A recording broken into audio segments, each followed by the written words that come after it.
In this video, I'll talk through the example M5E nested loops in graphics so that you can see the ideas there.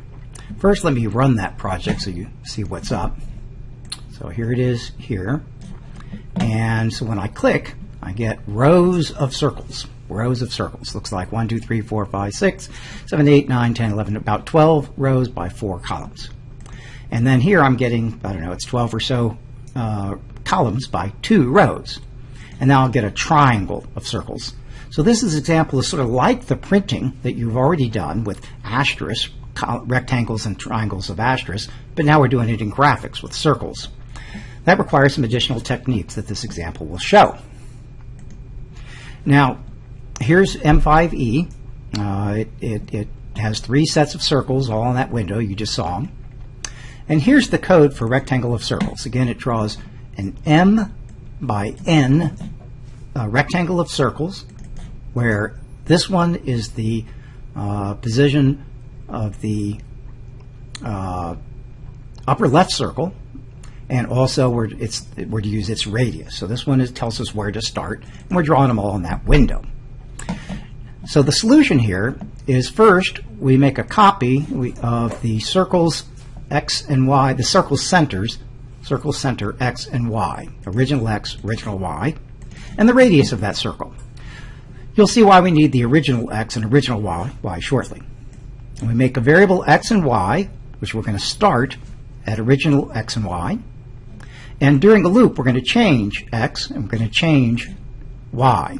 And that's how we're going to get different circles. Well, just like in printing, we do N, well, there's sort of like rows here. And just like in printing, we do M columns for a rectangle. And each time through, we create a new circle. So it's important to create new ones, or else you won't have them all. Each one is at the point given by X, Y. So here's the original X and original Y. And the radius, which doesn't change. We attach it to our window, and we render it. So that should be window there. We attach it to our window and we render it. Here I'm doing it at every 1/10 of a second so you can see it sort of one by one. Now each time through the column loop, the X changes by twice the radius. It moves off to the right. So as we're going through the column loop, we're getting circles to the right each time. Once we finished a row, we've got to reset Y for the first circle of the second row to be down.